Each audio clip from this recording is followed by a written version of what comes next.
Welcome everybody on today's sit down episode.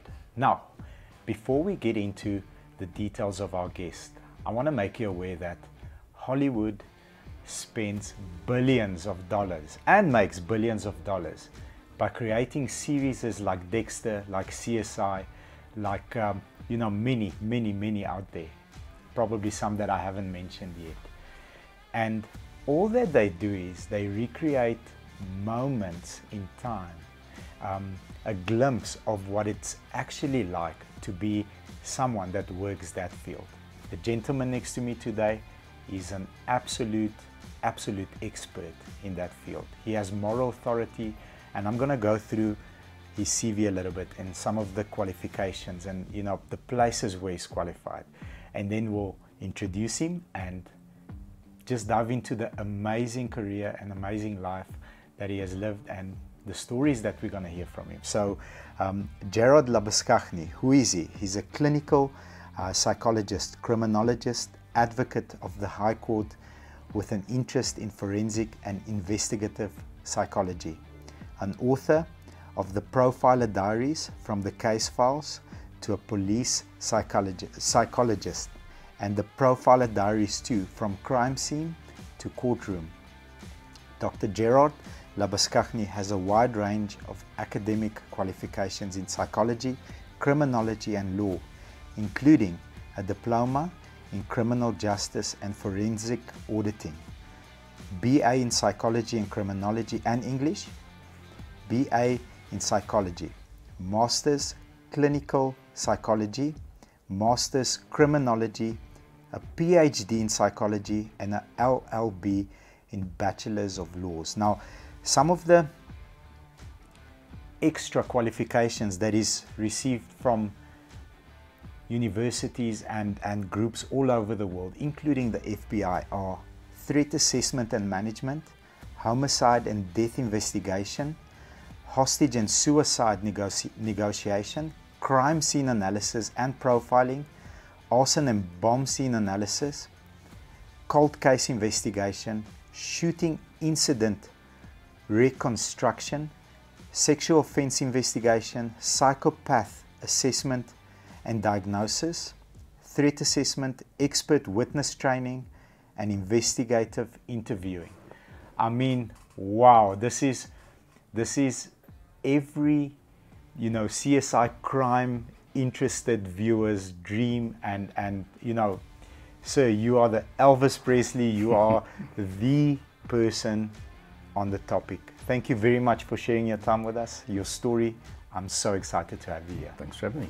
Thank you, sir.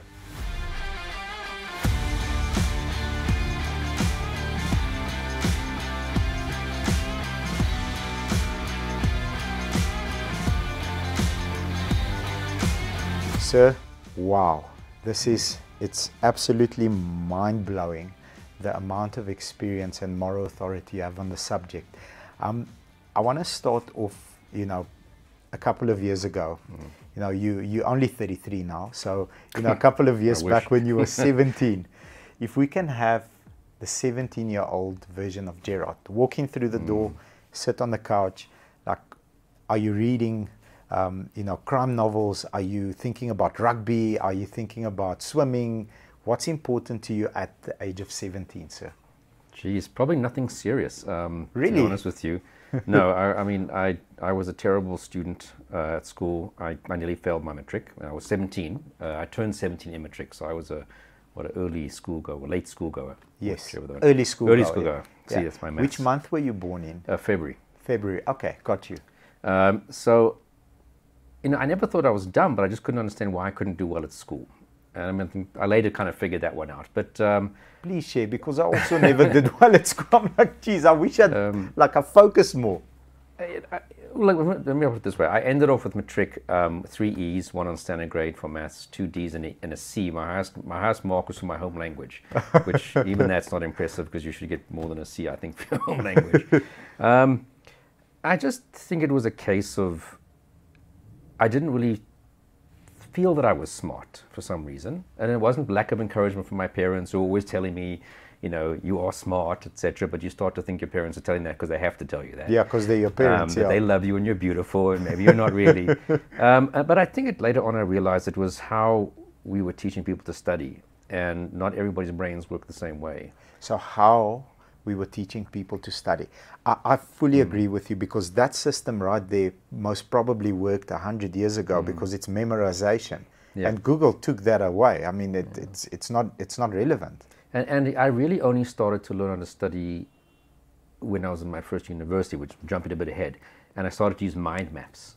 And I realized that the visual side of my brain is just, I guess, more alive or better at remembering things. Activated. And drawing pictures, etc., and lines and drawings and coloring things in. And that was really, when I started that way of actually studying, I remembered things much easier. And I used that throughout my whole university career and ended up with the 6 degrees. But, you know, coming back to the sort of 17-year-old Gerard, was a person who was probably, you know, doing a lot of things that he shouldn't have done, you know, like most kids at that age, smoking, etc. Okay, so it's not only me. You know, there's hope. experimenting with drinking alcohol, etc. So nothing serious. I wasn't just, like I said, a serious student. I didn't know where I didn't know what I wanted to do with my life. You know, I knew that I was going to have to go to the army the next year. So I was 17 when I went to the army. Also turned 18 about a month or two later. My hair I was trying to grow my hair as long as I could in matric. That obviously the army, that was changed. Immediately, like, who are you? Come here, sit. You know, and I was like any kid, you know, interested in like one or two good friends, loved music, you know, sort of 70s, 60s, 80s rock was sort of my thing at the time. So I think people think, if they look at me now, they think I have a very different sort of high school career. I did as well. I'm sorry. I prefect at school. No, I wasn't that. I wasn't good at sports. I was like the F team rugby, if there was one that year.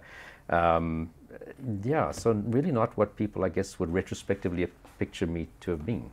So the first energy I'm feeling, which excites me, is you are also made of blood and bones and skin and you know, nerves and tendons.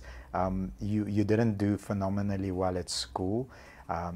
You later on found out, okay, this interests me, and this is how it stimulates my mind to remember things, recall things, because it interests me, and I've got a system in my mind, the way that I remember things. So that gives me, and hopefully everybody that's going to watch this episode, it gives me courage, because you know, if you can do it, we all can, and we just need to work on the system that takes us, the vessel that takes us to our goals. In school, they've got to teach you certain things because that's what you have to know for life, and I don't necessarily have a problem with that. But I also didn't, like I said, didn't think I was smart. When I got to university, I was suddenly also studying things that I really had an interest in. When I finally decided what I wanted to study, and it was still not what you had a passion for, not yet. So I didn't know I was going to get into the forensic side of psychology, but I enjoyed the psychology and criminology subjects at university. So I think that also helped. I was now really interested and wanted to read. So on a Friday night, I recall in my sort of first year of varsity, I was sitting. My mom opened my bedroom door and I was reading one of my textbooks, and she probably thought, what the hell's going on here? Because it's a Friday night, he's reading a textbook. I love reading, but he was reading a textbook on a Friday night, and she kind of quietly closed the door and left. So I think that's important. Are you interested in what you're studying? And have you been taught to study in a way that suits you, how your brain works? Beautiful.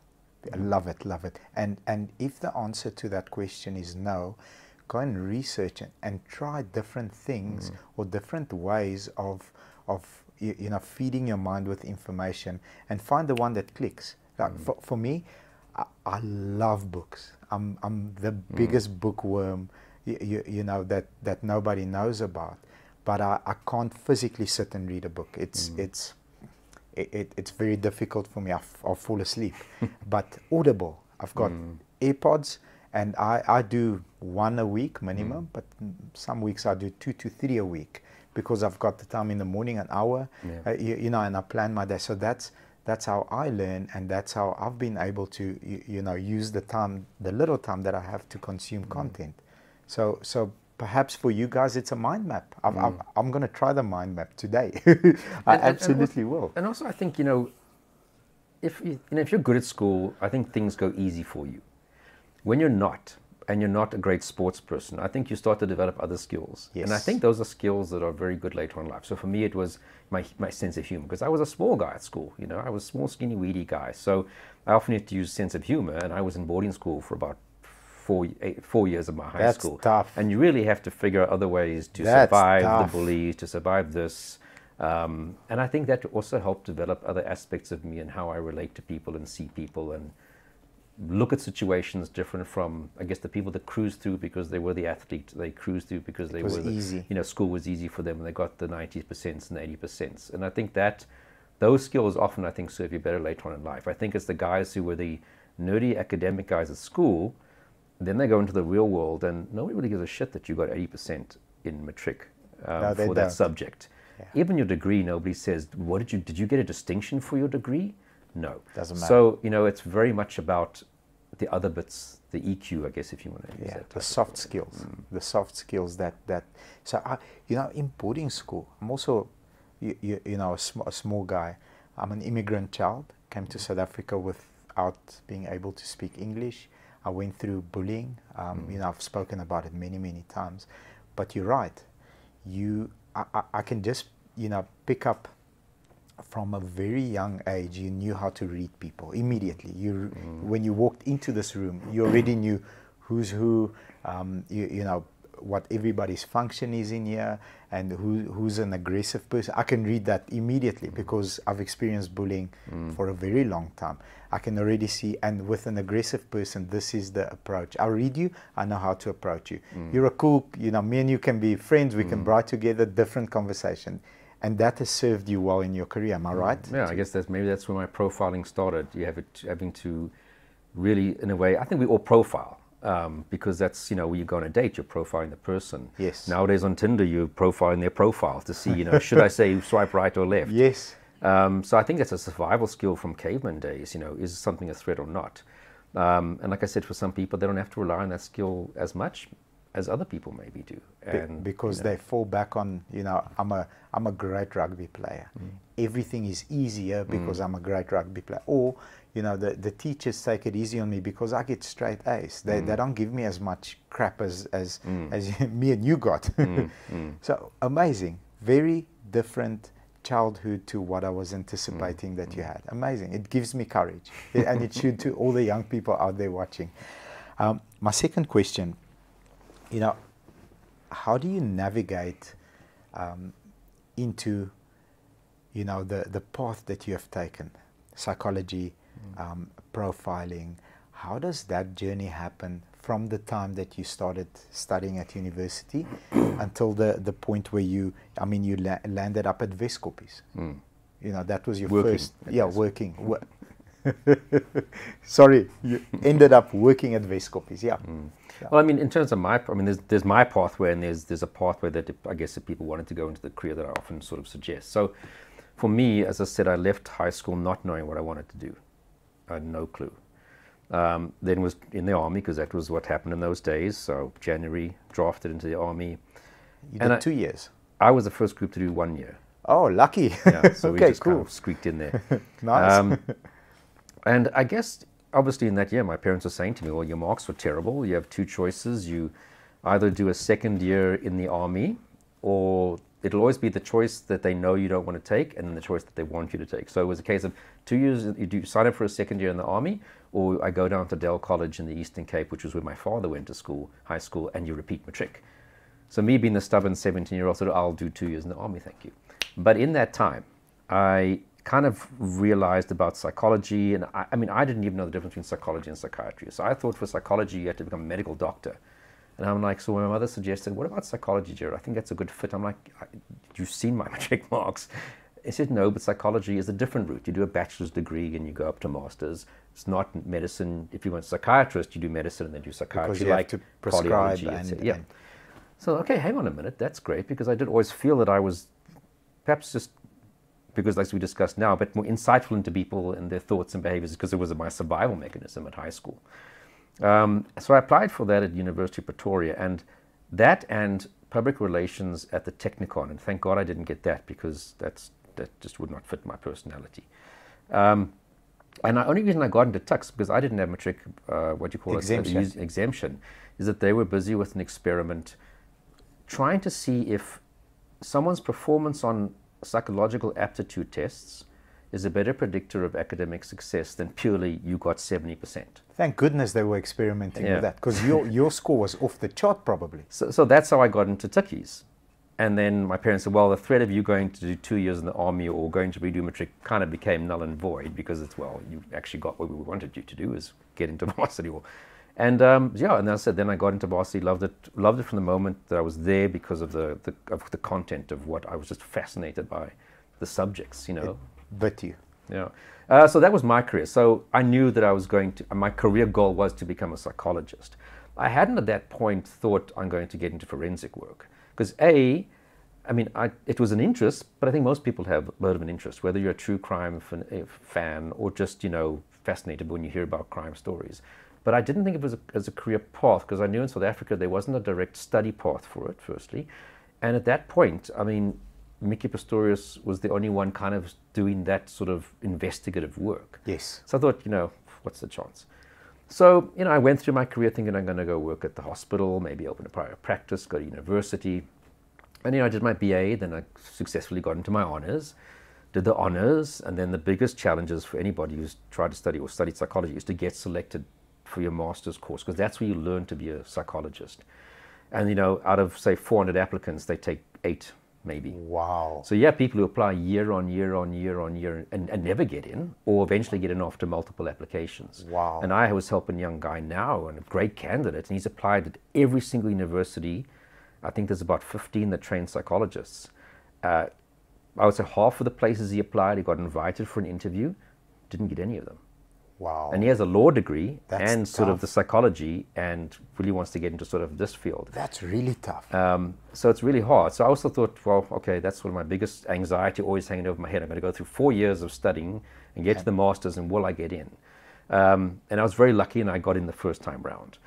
But again, still thinking I'm going to be a normal psychologist out there doing clinical psychology work. But part of your masters, you have to do a dissertation, you know, research dissertation with your study, with your normal subjects that you write. And a friend of mine who was in the class with me, who I'd known since my honors, and he was in the police. He'd been studying after hours for his honors, and he said, hey, why don't we do it on serial murderers? Because, you know, he knows Mickey Pistorius, he's in the police. I mean, he was in the police band. It wasn't like he was anything fancy. You know, in terms of police. Yeah, but we can get access maybe to speak to these guys. We've got a lane. Yeah. So I thought, well, it's interesting. You've got to choose 8 topics, so you may as well choose one that's interesting. So we amazingly got access to these serial murderers in prison, and we had our own focus, but we kind of interviewed the guys themselves. And after he felt he had enough, you know, I carried on for maybe another 8 months interviewing the guys in prison. But still, it wasn't with this is where my career path is going. It was Not yet. It's interesting. Yeah, why not? fascinating. You've got to choose a topic, and who isn't interested in serial murderers? And then eventually qualified, did my internship back at the very place I said I'd never go back to, which was the military hospital, which is where I was a medic in the army as a conscript. And then after I qualified, went to Weskoppies Hospital and was working as a qualified psychologist for those 3.5 years, you know. Started the PhD in that time, continued with serial murder, because what's the easiest way to continue your studies is do what you've been doing before. Great. And was working at Weskoppies, training psychologists, you know, seeing patients, you know, on the multidisciplinary teams. Really fascinating stuff. I really, really enjoyed the work with the patients and with the students, you know, giving classes to medical students. And I'd always said, by that point, I'd said, okay, well, you know, if that post at the police comes open, it'll be one that I'll apply for, and maybe do it for 2 years and then move on to the university, etc. And basically, you know, 3.5 years into that, the post was advertised, because Mickey had resigned about a year or so before, and yeah, got it, and started in October 2001. And you ended up, you know, doing a phenomenal job for 14 years. Yeah, look, when I started, I had no idea what I was doing, because nothing you've done prepares you for that kind of work. I mean, Really? my interviewing serial murderers was a little step in the right direction, definitely, for this kind of work. And a little bit of the work we did at the hospital was when people have been referred by the courts to see if they were mentally ill during the crime they committed, those we call competency to stand trial type of assessments, like Oscar Pistorius went at one point during his trial. Yes, so I a little remember exposure that, yes. to the sort of a part of legal forensic psychology work or legal psychology work. But you know, I really, and I think thankfully quickly realized when I got to the police, that shut up and listen. You know, don't think you know anything because you know nothing. Just because you're a psychologist doesn't mean you're going to know what to do in this environment. And that was kind of some pretty good advice to myself. And I just kind of listened and learned from all the people around me, and that stood me in good stead as I was able to navigate my way around the field and learn and experience, etc. So that's my pathway. You know, whether that is what everybody's pathway might be into the field, again, you might just be lucky. I think I was just very lucky in my life. I think that's something that's always hung over my head, is I've been quite a lucky person in general. So I've got an insight on why you've been lucky. It's Friday evening and you are studying the textbook because it interests you and you genuinely want to add value in that field. I think that had to do a little bit with your luck, sir, from what I'm picking up. I do think, you can also not be looking up when luck walks past you. Also true. And also when my colleagues in the police, when we used to work on investigations, somebody would say, wow, we were really lucky. We were interviewing people and we found a witness. It's like, but that's not, you make your luck in a way also. Yeah. If you don't work hard, you're not going to you're not going to bounce up against luck. Or, and put it this way, the harder you work, it's surprising how often you bump up against luck. But I always used to say to detectives, if you think, nobody would have seen anything of, nobody would have witnessed this crime, then you're not going to go there the next day at the same time and see who's walking past and say, hey, were you here yesterday at 5? Because maybe you walk here every day at 5. Yes. Stop in a car and say, is this the route you normally drive? Yes. Or going to ask all these people, do you have a CCTV camera outside? If you assume if you work by negative assumption, you're going to walk past luck without knowing it's walking past you. Absolutely. I think that's sort of a... I think just rewind 30 to 40 seconds of this interview, and that is not a golden nugget. I think that's a golden brick that Gerard threw at everybody, because if you will go in any situation anticipating a positive outcome, the chances are you're either going to get it or you're going to learn a different way to approaching it until you get it. I really believe that. Thank you for sharing that. That's amazing. Sure. I want to touch on the difficulty that you experienced once you fulfilled that position, because the route that you took and you went and interviewed for months on end, serial murderers and people that have been caught that come to you for an examination at Weskoppies, and this group here has accepted, this is what I've done. Are they more open to speaking about it, or do you have to poke a little bit? Do you have to poke a lot? Versus, because I see 3 groups here. The group that's it's done, you've got your sentence and you've accepted. This group is very nervous because they obviously, most people plead not guilty, and you're assessing this person, versus in your new position you are looking for the person that you want to take through step 2 and step 3. Like, can you describe the psychology of the 3 different people? Yeah, absolutely. Or 3 different stages of a person's journey, rather. Yeah. So when your investigation leads you to a particular person. Yes. At that point, when we, being the police at that point, was interviewing that person, it's because you want to get them to confess, show us where and what they've done, etc. Correct. So that's obviously your whole aim is with a specific purpose in mind, to get that information from them. Yes. Or any other information that will help advance your investigation.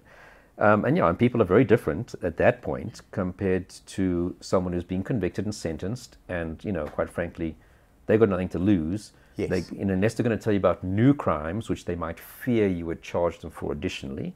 But talking about what they've done, there's not much to lose. So yeah, I do think that that's why the interviewing of the serial murders to my research was good, because I got to interact and see what it's like with these individuals. But it's totally different to when you're interviewing that suspect who you think it's him, or you're pretty sure it's him, or maybe the DNA matches, so it's him, but you still need to do that dance. You still need to, see what you can do, quickly get a feeling for what kind of person this is, which is the best angle to approach, etc. And so that's, very, very different.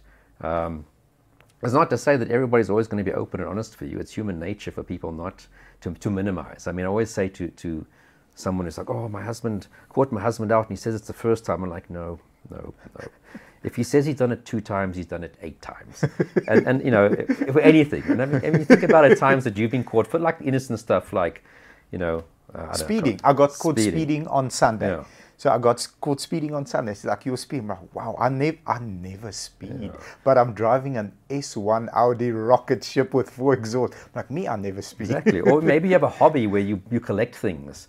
You know, oh no, I've only bought 1 in the past 6 months. You know, actually I've bought 3 of those things in the past 6. So, you know, it's kind of human nature, even after conviction, to kind of soften the blow. Yeah, I don't know, I guess everybody does that. And criminals do that too. You know, they'll often tell you only about what they think you know, or that they can see you've got the evidence against them. And then, you know, talk about that, but then they'll happily just not talk about other aspects. You know. Gotcha. So yeah, so it's a different idea, approach, skills, I suppose you could say, and some people do from the moment you catch them, for the most part, are telling you, yes, I'm responsible, this is why I did it, this is where I left the murder weapon.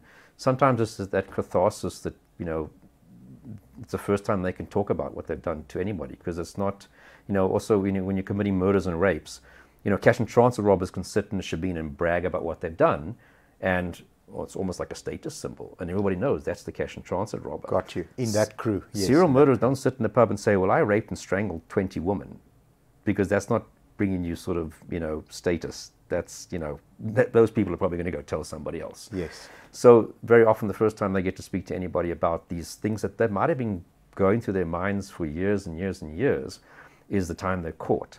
And if you have a detective who understands, who's had some training to know how to approach that kind of a person, not with, oh, you sick bastard, but rather, you know, I was wondering about that. So what did you do that for? And more as you're trying to understand this as much as he's trying to understand this, you often get a much better response. So it's about knowing your criminal in the same way, like if you have a car dealer and you see a customer walking up and you kind of do that pre-profile, how am I going to approach this person? 100%. I mean, a gentleman and a lady walk out with 3 little kids. I'm not going to show them a 2-door sports car with no boot. We're walking to, you know, normally we've got lots of Fortuners. Like, what color Fortuner? I want the Everest. Okay, cool. Come with me. I'm profiling the customer. And it's exactly what you said. The higher quality question that I ask the customer, the more likely I can serve them and you know, get them to buy a vehicle that can serve their purpose. So what would you like your new vehicle to do that your old vehicle can't do? I see you've got 3 children and you've got a hatchback. Like, I need space, but should it be a 4x4? No. Okay, so tick the boxes. I suppose it's exactly the same with you. Yeah, or if you see a guy with gold chains and gold teeth pitching up, you're probably going to take him going to the 2-door. Yeah. Exactly, 100%. 100%. So you pre-profile by look, and then obviously ask a couple of questions. And you tweak it as it goes. I mean, the guy might be totally not what you thought he would be, but then you quickly readjust and you know. So I've got a question. What did you think of me when you first walked into the studio and I met you? What did you think of me versus, you know, 30 minutes later? Sure. I think I was more nervous about myself coming in here. It's difficult to say, to be honest with you. I mean, people often think I'm profiling them when I'm kind of not, because it's a lot of hard work. Sorry to put you on the spot. Yeah. I think, in a way, it's I don't know. It's a difficult question. Okay. Yeah. I'll tell you. I spoke to a politician. You know, we had an off-camera discussion that I made through a mutual friend, and he said to me, a high-profile politician. He said to me, Bobby, you know, on my way here to do the interview, I was like, where am I going? I'm going to a car dealership to speak to some guy, and you know, I had so much fun. I want to come again. So hopefully I made a good impression. Yeah, no, you're doing well. You're doing well. Thank you very much, sir. I'm trying my best. My toes are crossed. I want to do well. If you could, at this stage of your career, you're a master in your field. You literally are. You've written books about it. You are the go-to person on our continent, on the planet. If you could take back one thing with you, or mindset, or something that has served you later on that you did not know, you know, in the beginning of your career, and say, okay, I'm starting off, it's my first day, and this will serve me well. And the reason why I ask you is because maybe, you know, someone watching, and life lessons like this are always evergreen in almost any industry. Maybe we can shorten somebody's career to a promotion or to an increase by 2 years or 6 months or 10 years. Yeah. You know, I think perhaps the best life, well, not the best life, but one thing that stands out for me is that I eventually got over myself. Not that when I started in the police, I thought, as I said, I'm great and I know everything. But I think we all come from a past because of the school we went to, the parents, the home we were raised, etc., etc. And I mean, and I mentioned in the first book, you know, I lived a very privileged life. I mean, I went to, you know, a good school, I went to Pretoria Boys High School. You know, I had everything in my house that I needed. I had loving parents who were still married till today. Beautiful.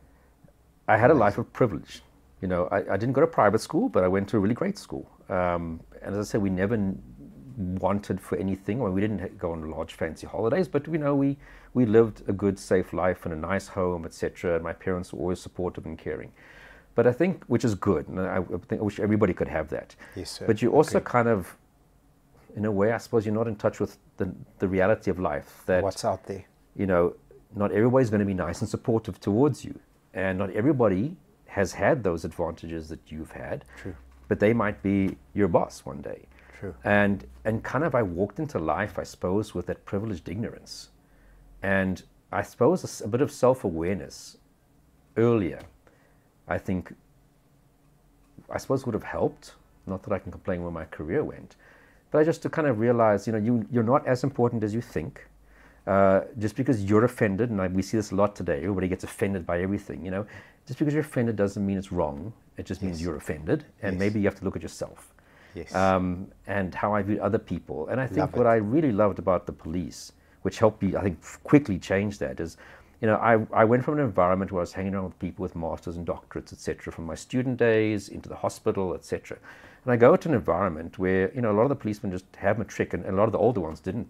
You know, they left school in standard 8.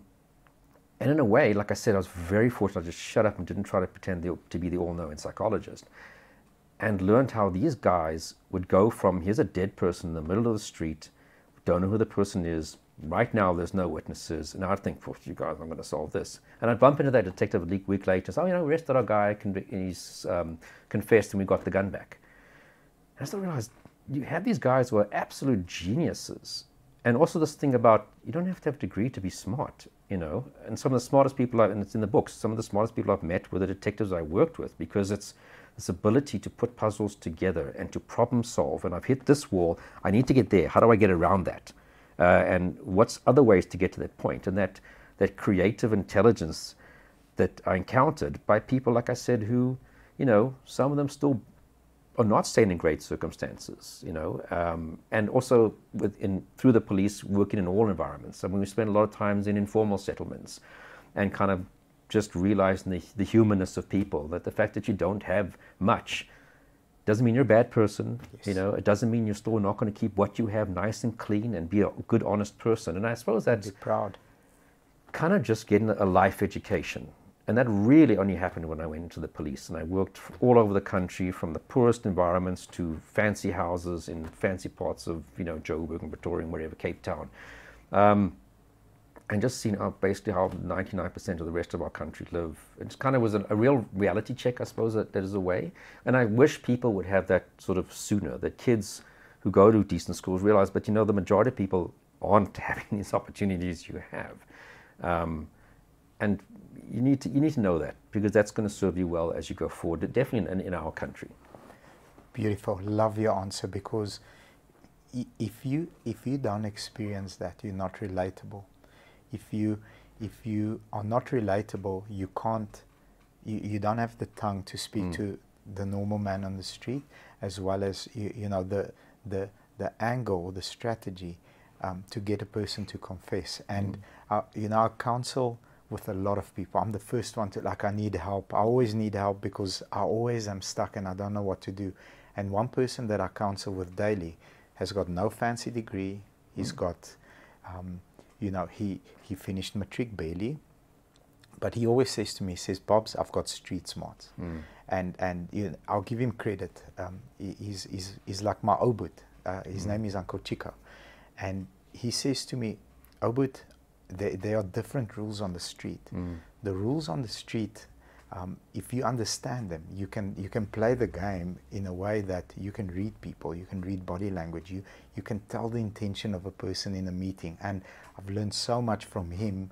And you know, I never grew up in a household with lots of privilege. My parents immigrated to South Africa. My dad left us for 3 years. I'll tell you a story about me, and you know, the people that work with me know the story well. I religiously, every day, every single day of my life, eat a banana. And the reason for that is my dad was in South Africa for 3 years, making a better life, running away from a communist system, Eastern Bloc. My mom worked 2 jobs to make sure that me and my sister have food. We stayed with my grandparents, and at that stage, you know, different to today, banana was an exotic fruit in a European country. There was no greenhouses that could grow bananas and, you know, supply the public. So I'm probably 6 years old, six and a half years old, and the cost of a banana per kilo is as much as meat. Now my mom's working 2 jobs so that we can have, you know, clothes and food and go to school. So every weekend, my mom, I don't know how she did it, but she made sure that me and my sister ate a banana on a Saturday. So, you know, that, then the people are like, why are you eating a banana? So initially I was like, no man, it's good for you. It's like a superfood. Have you not, like, have a piece? But what it does to me mentally is, when I eat a banana, I'm a grown person now. My mom and dad had to separate for that time. They were not close to each other. My dad, who's you know, he's my best friend, my hero, everything. He's an alpha male. He's a protector of the household. He's, you know, he's a role model. Had to leave my mom working 2 jobs to look after us so that he can do something better. So the amount of stuff going on in the household, and my mom still having that, you know, that EQ to say, let me give these kids, you know, everything that they want, even though it's not in high quantity. But, you know, have that banana. So now I'm eating a banana and I'm stressed about hitting my target. I'm stressed about somebody resigning. I'm stressed about somebody, you know, that's experiencing first world problems. And I'm saying to myself, you know what? If my parents went through that to put me in this situation, I need to level up and I need to do better. I have the banana and it like elevates my, it just elevates my mindset, and that's what it does. But I understand having nothing. And it really has helped me, because I can go and sit with the wash bay operators and have a conversation that if we hit X target in 6 months, you guys will have a driver's license, which means double your income. Unless you've, you know, grown up and been through that, you're right. You don't know how to speak to that person because you're not relatable. So I loved your answer. I can really take counsel from that. Thank you. I want to dive into some of the exciting stuff now, because now it gets really exciting. How was your experience at the FBI? Like, compared to, and I'm never, like, South Africa is the best country on the planet. It's my home. I'm very proud to be South African, and every guest that I speak to always says, like, as South Africans, we almost tend to always accept, like, we're okay in second place. We're okay, you know, to stand at the back of the line because we're South Africans, which is wrong. I'm very proud to say, because we're South Africans, we deserve a shot at first place. We've been through more crap than, you know, all the other countries combined. We really have. But how is it different, you know, in the States? I'm going to have a debate with you that it's not better, because I know we are very good, but how is it different? So yeah, I mean, I was very fortunate enough, I think it was 2013, to spend a week at the FBI, their equivalent unit, the behavioral analysis units of which is what we were doing. That's our sort of a mirror in the US. And they have, different units. The one is focusing on child crime, the one is focusing on adult crime, the one is focusing on profiling cyber. That was a new thing that came in. Cyber, so like, online. Who is this hacker? What kind of hacker is he? What country might they come from? Based on what they're doing. So it wasn't the investigation. Based on what they do. But it was rather, this type of hacking is probably, it's a Korean guy from North Korea, because this is how the North Koreans do it. And those, you've won 14 million rand, send us some. Those are our friends from Lagos. They're very famous for doing that. Okay, cool. And then the fourth one was more your sort of terrorism threat assessment. That's sort of, there were 4 units within the behavioral analysis unit itself. Is it one building? Is it separate? Is it one building? So there's not contamination, but cross exchange of information constantly. That's fantastic. So it's actually, so a lot of people, they start, if you watch sort of the TV and you've read books, that always hear about Quantico. So yes, the BAU, as it's called, started out in a basement in Quantico, like the TV show Mindhunter, which is kind of based on the early start of the actual FBI's profiling unit. And then a couple of years ago, or a good few years ago, it moved just like 10 k's down the road to a little tiny, insignificant town called Stafford. And if you drive past this building, which sits sort of on the main road, driving past, it's just like a building. It's nothing fancy. You don't see big FBI signs outside. Post office. And you literally go through a steel door, and then inside you sort of see the FBI seal, and that's where these men and women sit. So it was really great to interact. And I mean, always just people in that environment love to hear about each other's cases. Wow, have you had this? Yes, I've had that. And so that was just great. And you kind of also see that the people are the same. You're genuine people who are dedicated law enforcement, all almost click immediately, because you have just the same attitudes, frustrations, goals. You fit the profile. So tend to click very quickly. Yes, you'll get people who you might not agree with, but as in general, you click very quickly with those people. And then I even see it now when I haven't seen people who I was in the police with for 5 years, and it's like you saw each other yesterday. Because you just know the life is you're away, you're busy, this, and when you do see each other, you appreciate that, and you just carry on with that same conversation. So the people were the same, but I also realized, I suppose I already knew it to some degree, is that, unfortunately, because we have a lot of crime here, we have a wealth of experience. So, and I kind of can quite safely say is that, our 1 year in my unit was like 10 years working at the FBI. I want to share a small so story much on that. Stuff of that nature crammed into a short time frame. And so also when I went to do the homicide investigator training with the Los Angeles Sheriff's Department, and they only send their experienced homicide investigators on that course. And my colleague who went with me, Colonel Jan de Lange, who I've mentioned in the books, we're definitely not like underneath where these guys are. Absolutely we're, not. If anything, at least on an equal level, if not on a higher level. So yeah, definitely nothing that we have to sort of look back and feel inadequate about. Beautiful. I want to share a story. Very good friend of my father, who became a medical doctor in South Africa and worked about 12 years in state hospitals.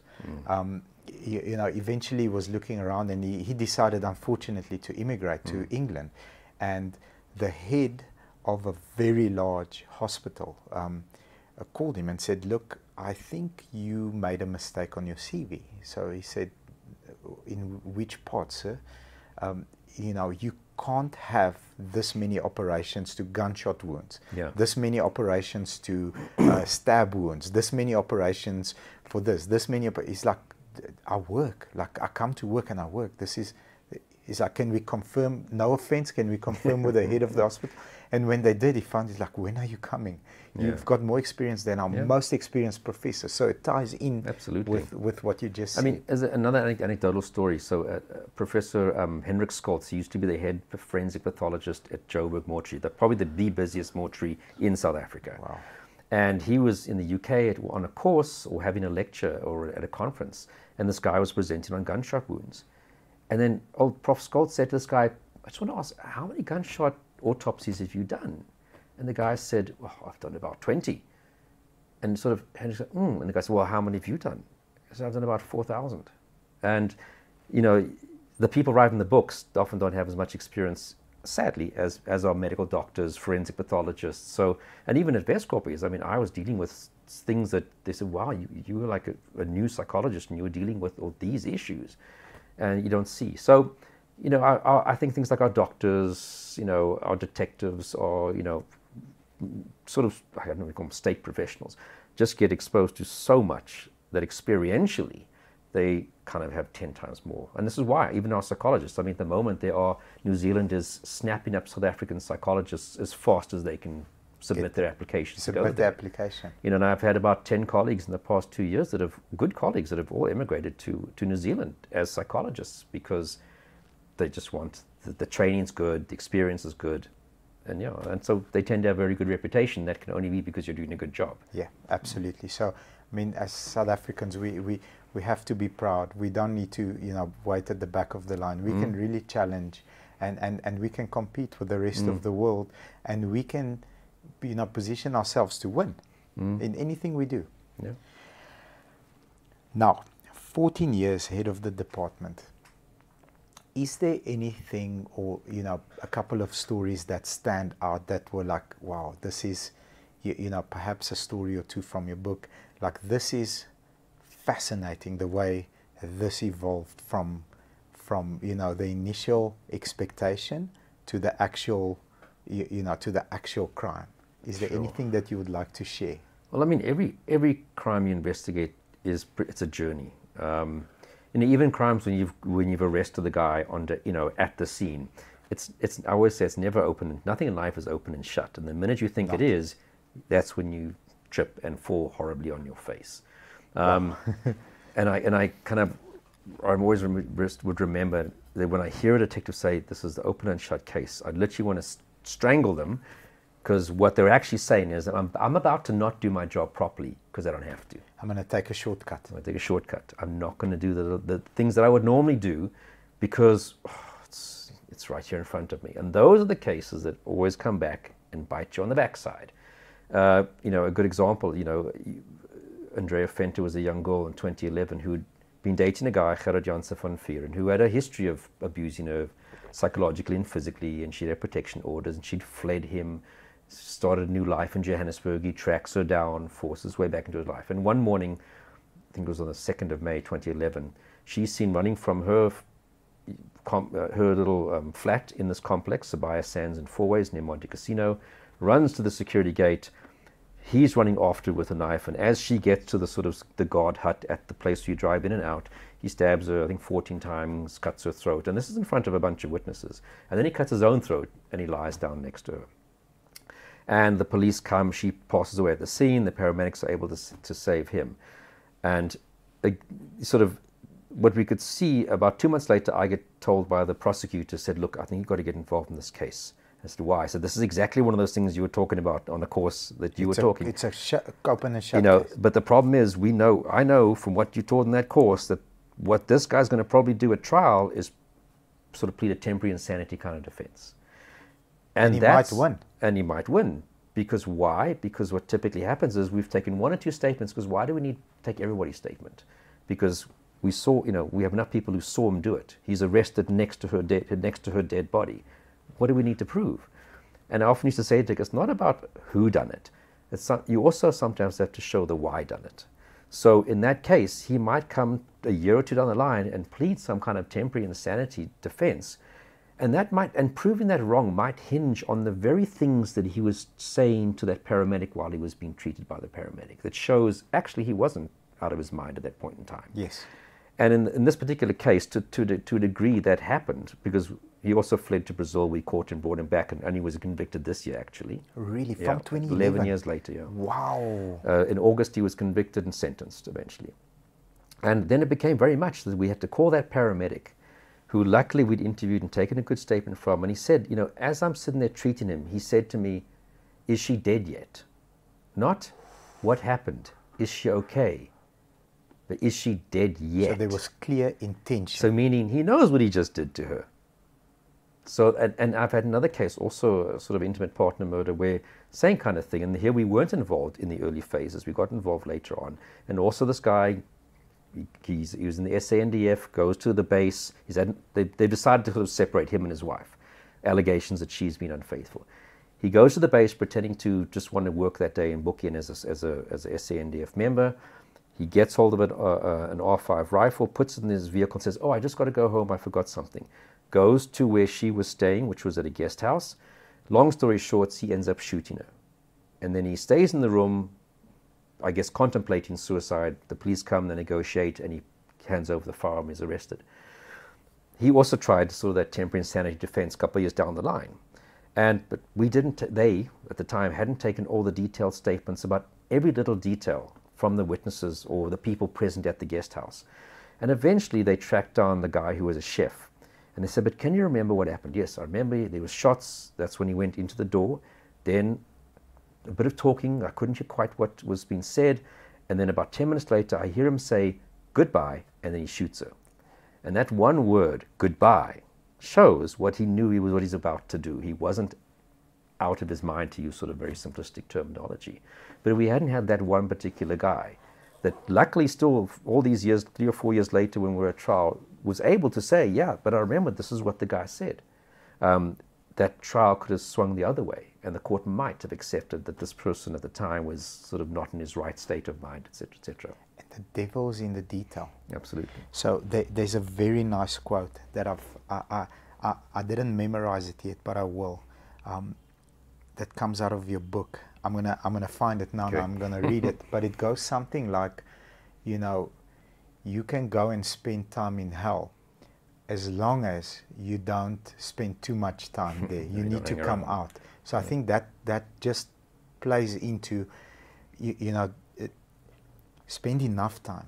Don't, oh, we've got everything, let's go. Because have you had cases where obviously you have, or you've heard of, where, you know, it was an open and shut case, and because those extra details were not taken down, or the statement or the extra person that you've spoken, and that person went free? You know, ironically, it wasn't my case, but it was a case my colleague worked on, where we just actually had I think 3 days ago. 3 days ago? A guy found not guilty. And it was a case in Sunnyside, here just, you know, in Pretoria, near the Art Museum, where a body is found, literally, in a sort of residential area, for those that don't know the area. And a body's found wrapped up, you know, I think it was a duvet cover or a curtain. And the police obviously are called out. Here's a dead body. My colleague from the unit comes out to the scene, and he says, you know what? When they unraveled this body, there was leaves, you know, leaves from plants. Yeah. And he said, we should get a botanist to come tell us what leaves they are. Yes. So they went to the university, found a botanist or whatever, I think it's a botanist, and said, these are the leaves we found. He said, okay, that's a pecanut tree, that's this tree, that's that tree, there's 4 different trees you got here. He said, well, would you come with us and walk down the street and show us which house actually has all 4 of these those trees? 4 trees? And you go, well, yep, there you go. And they went, and it was a little nursery school, and long story short, this lady who had been murdered was the boyfriend of the guy who was one of the general laborers at that particular place. And I'm thinking, this is a great case, it's going to be open and shut, etc. Maybe even, I wasn't directly involved, but I thought, that's great, you guys done a great job, you've caught the guy. And they go to trial, and I think that the problem here is that the prosecutor thought it was an open and shut case, and didn't call all the necessary witnesses that he could. And the judge found the guy not guilty. Unbelievable. Yeah. And I mean, all the evidence is there. Yeah. But yeah, it's not what you know, it's what you can prove. So she was wearing, for example, the victim was wearing a T-shirt, but then they found on his phone a picture of him wearing that T-shirt. So they say, you know, here's again, we acknowledge that this is your girlfriend, this is the shirt, etc. And the judge said, but you know, you guys never presented where that picture came from. You didn't have a cell phone analysis to say, we took the cell phone, we plugged it into the software, we downloaded the information. So again, and I think it's because in that case, the prosecutor felt, well, you know, I'm going to call 5 witnesses, that's enough. And it wasn't enough. And the judge was very positive, at least about my colleague from the unit who did the extra effort around getting the botanist, etc. But he said in general, the police and the prosecution have done a horrific job here. Because they had an open and shut case. Unbelievable. Wow. How, you know, I say to my team, let's go to war. For us, war is, let's go and compete. Let's go and make this customer that's upset a fan. Let's go to war. Like, where did we fail? Analyze. This is the process where we're like, okay, shucks. Step 4 was skipped. Therefore, this customer, for example, just take a basic example. Customer calls in, unhappy, my car doesn't start. Geez, like, why? Like, you took delivery like 2 days ago. The car was fine.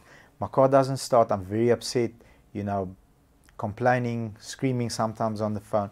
And then we say, let's go to war. Let's go and figure out. Now we've incorporated a process. We do a battery check. We had to buy a piece of technology that checks the battery and gives you a health. It's like it's good or it's not good. If it's not good and the car starts, we change the battery because it's not good. We anticipating the call, 3 days or 3 weeks later. For us, that's let's go to war. Let's go compete in the marketplace. For me, I've got a process of switching off work.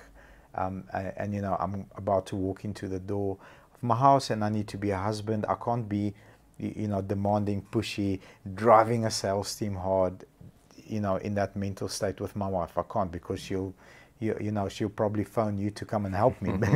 She'll be like, no, this guy, they're like, what's wrong with you? So I've got a process. I go, sit in my car, switch off my car. The high performance coach taught me this. It's a skill that I've recently learned, because I used to come in hot in the house, high energy, on the phone, screaming like, no. Now I say, okay, what does my wife need from me as a husband? What does she need from me? Because she's also had a rough day. What does she need from me in terms of how do I bring positive energy? And I've got 3 words that I say to myself. I'm a leader, I'm an enabler, and I'm kind. At work as well, a leader, enabler, and kind. I sort of switch off. My phone's always with me. It's always ringing. She knows if it's a 5 priority and above, I'll take the call, I'll message. If it's just feedback that can wait till tomorrow, I won't message. So that's my process. But mine is, it's easy. It's business. Nobody got hurt. Nobody got stabbed. There's no dead bodies. We lost a deal, or we've got an unhappy customer. We live to fight another day. Do you have a process that you sort of run in your head to do a switch, or is it all on? So when I was in the police, I mean, that really is a 24-hour job, because you don't know, you can called out to get involved in something at 2 in the morning or 10 at night or whatever. That's the one thing. Suspects, get arrested at odd times, and then you might have to go out. Suspects don't work business hours. Exactly. So, and also there was always so much work that you could never just write, it's 4 o'clock, closing my laptop, and I'm going to go home. So I'd kind of go home for an hour or 2, do whatever, and then I'd be back in front of my computer working on something, whether it's a report, looking at some, crime scene information, until 12, 1 in the morning very often. And a couple of times a month I couldn't sleep, and I'd just work straight through. And that, of course, is not healthy, and that's not sustainable. And I think that is it's going to wear you down mentally and physically. Long term, yeah. So that is one of the frustrations, well, definitely with, say, detective work. Even policemen who work uniforms, at least, your shift is over, boom, you can go home. At worst, you might have a statement you've got to write. Yeah. But in the investigation world, you don't have that luxury. It really is a 24-hour job, which, like I said, has psychological and physical health consequences for anybody who does that for too long. But you're absolutely right. I mean, if you want to be healthy, you have to have that point where you can, whether it's a little ritual that helps you calm down, and whether it's, sit in your car at a park just around the corner from your house for 5 minutes listening to music, or whatever that ritual might be, going to gym, as I said, parking your car, walking around the block, and then going home. Whatever it is that works for you, that you can be sort of available to the people that need you, because it's not just about them, but it's you can't be there for them if you're not looking after yourself. Absolutely, yeah. And I mean, as my later years in the police, I stopped going to gym because I always felt I'm so tired now, and to now I'm home now, I just want to lie down and sleep or whatever. I've got other stuff to do. And that's definitely when I left the police, one of the things that I promised myself was that I'm going to get back into doing exercise. And I started swimming, which is something I never used to do. I was never a swimmer at school. I hated school swimming. And after about a month of leaving the police, I did keep my promise to myself. I would go to the gym, but I'd be 20 minutes on the treadmill, then 20 minutes floating around the various machines, and then maybe 20 minutes on a bicycle. And I thought, I'm feeling better psychologically, but am I actually doing anything that's really changing physically. My autonomy, my composition, yes. Making me actually healthier. Yes. And just something just said to me, get into that swimming, because I'd watch the people swim, and something just said, get into that swimming pool. And I've maintained that since this past 6 years that I've left, that I'll swim 4 or 5 times a week. And it also became the place where I would process things, because you're doing, 40 laps or whatever, 2Ks, 1.5Ks, and I start to think about things. And I found that if I'm busy now finishing up an assessment or a report, I'll get into the pool and swim, and I'll start to put it all together. What am I going to say? How am I going to write that? And it became my way of, I suppose, de-stressing, obviously, because you're burning off that energy, but also processing a lot of things. And it became my think tank in a way. So that was sorry, I might have drifted off the original question. But it's a beautiful answer.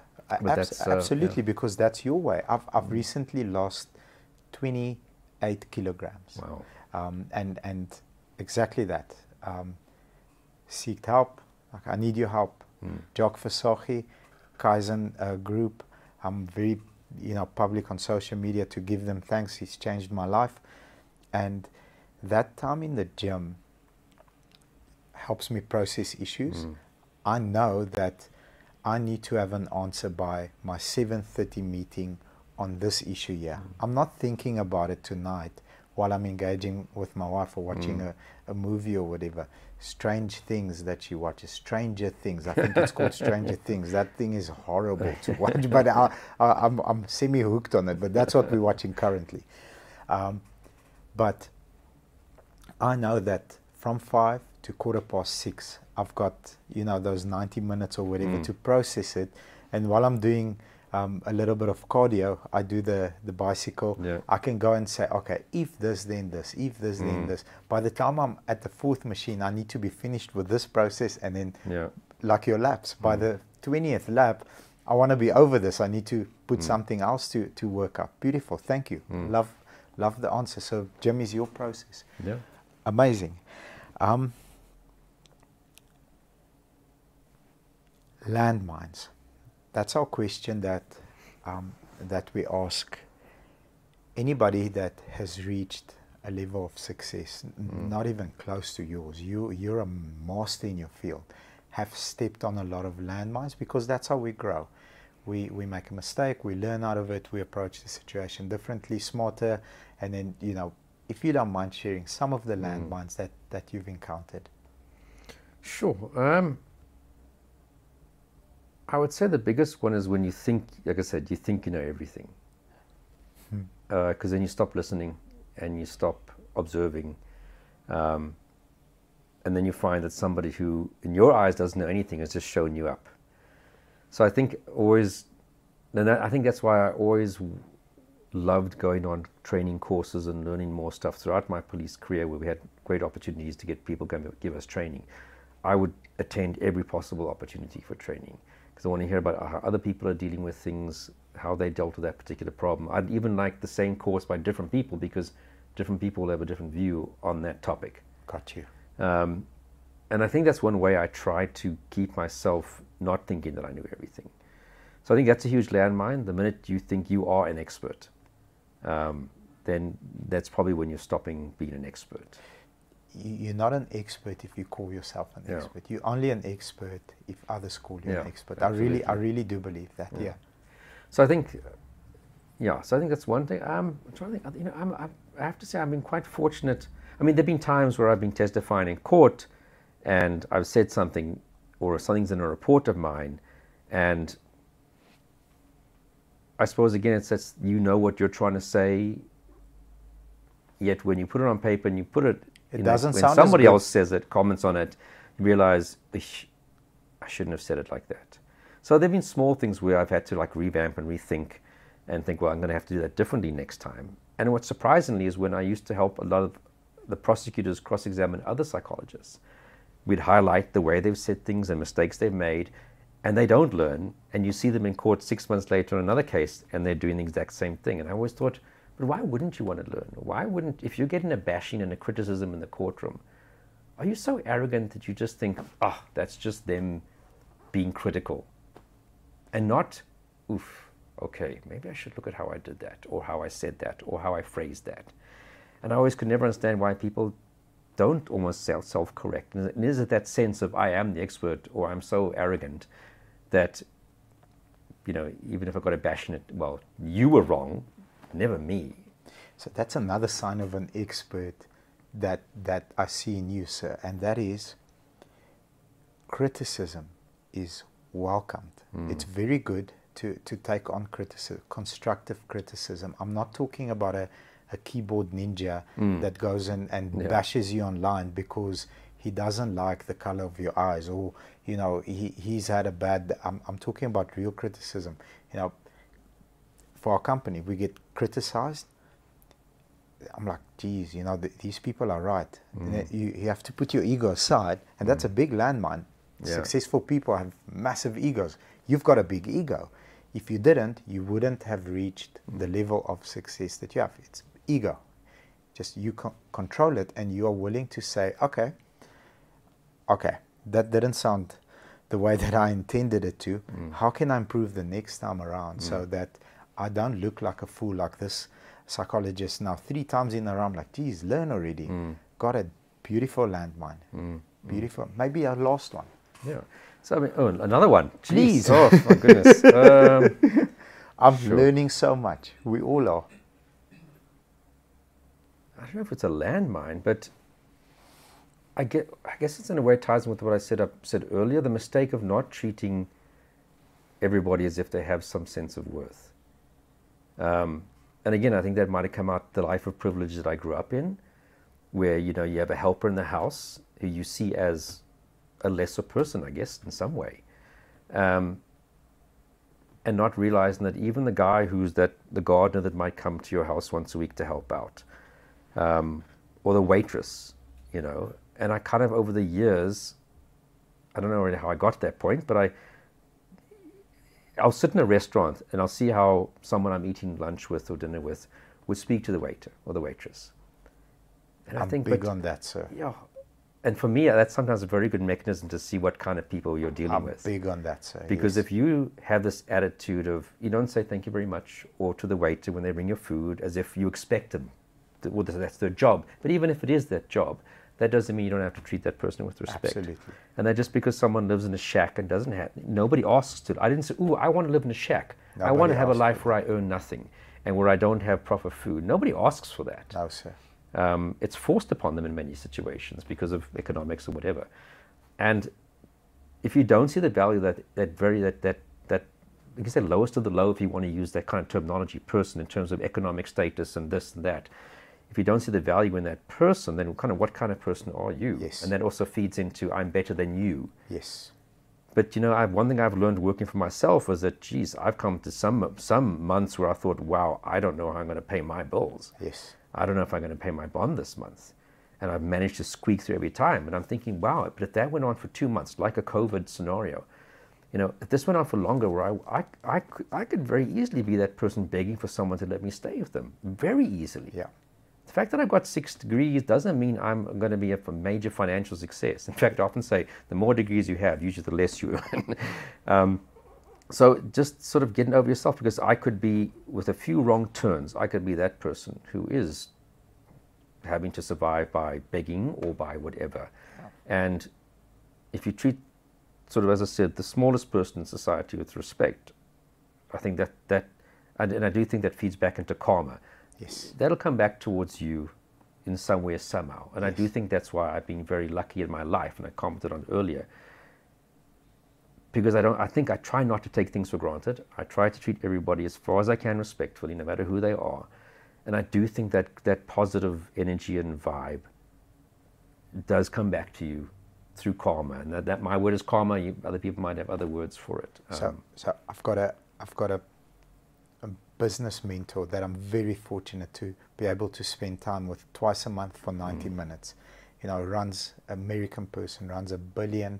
Recently sold his company for $1 billion, just under $1 billion.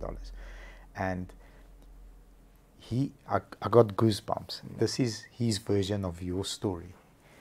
He says, Barbie, they can't pronounce Bobby properly. Barbie says, here's where we are.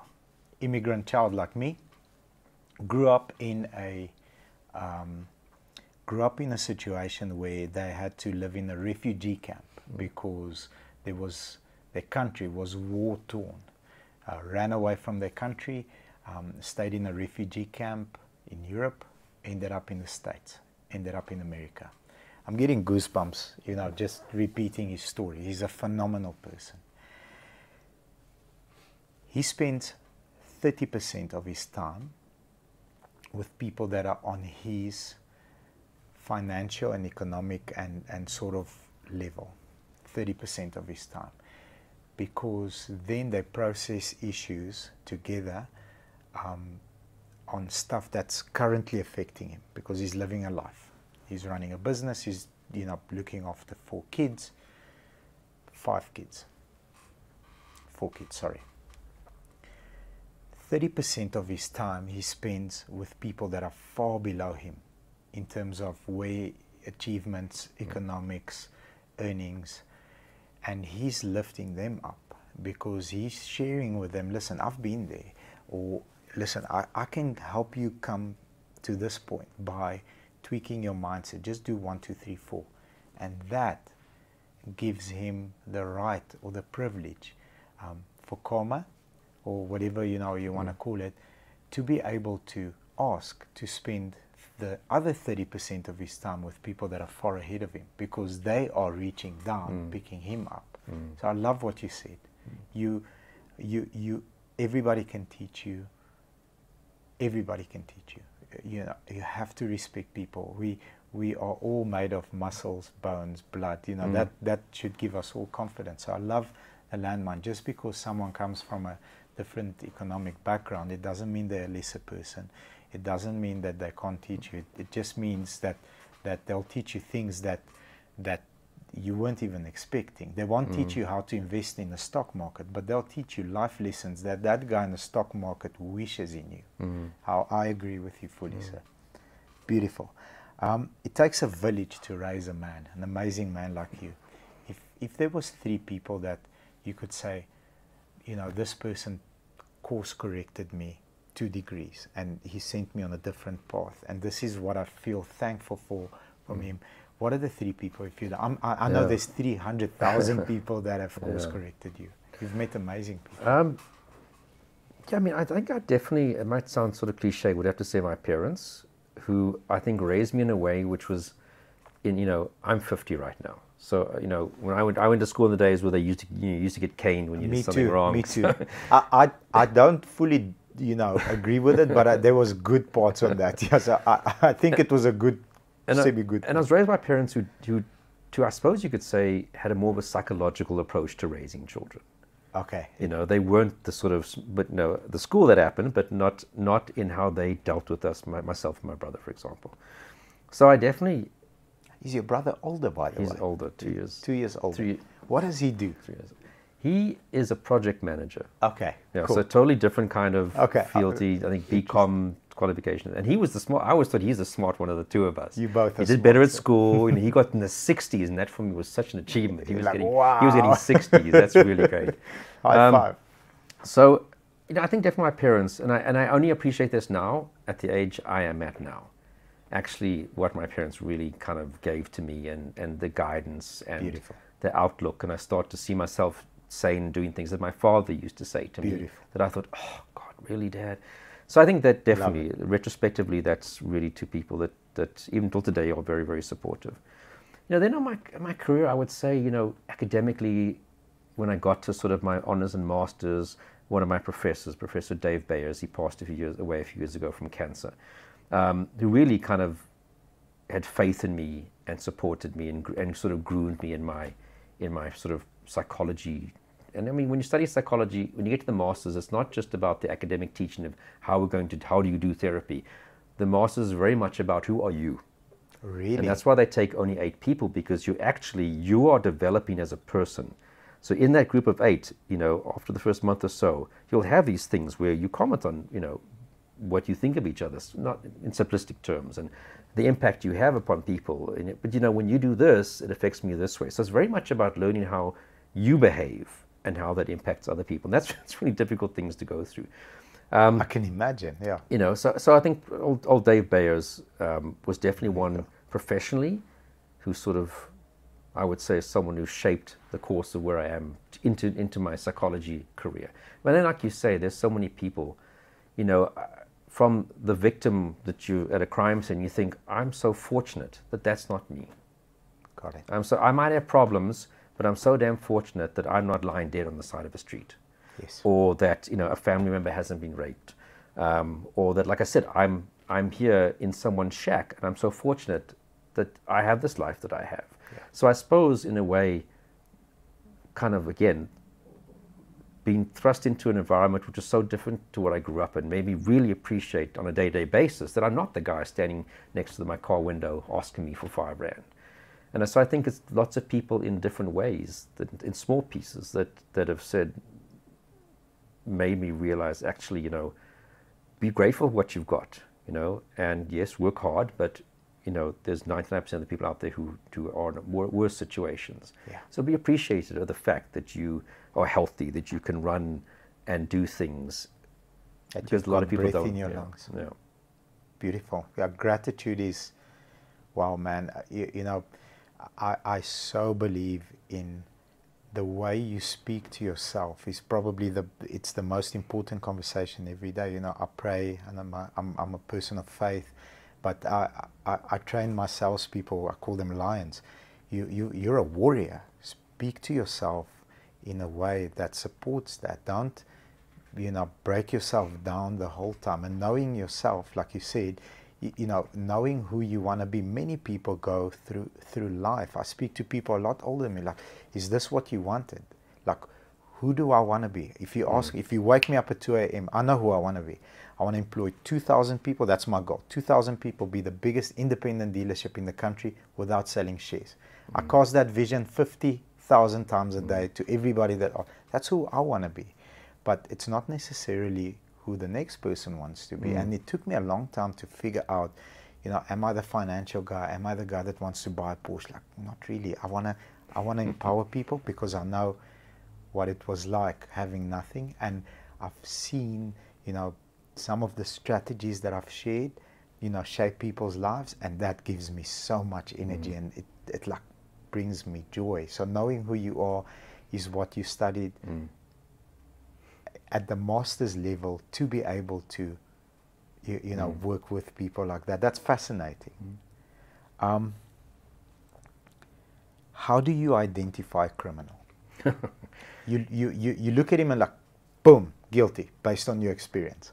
That's you know, how do I identify a buyer of a vehicle? I can see you climbing out the car there, like, this is a buyer. So I know it's not that simple. It's normally never that simple. But can you tell? Boom.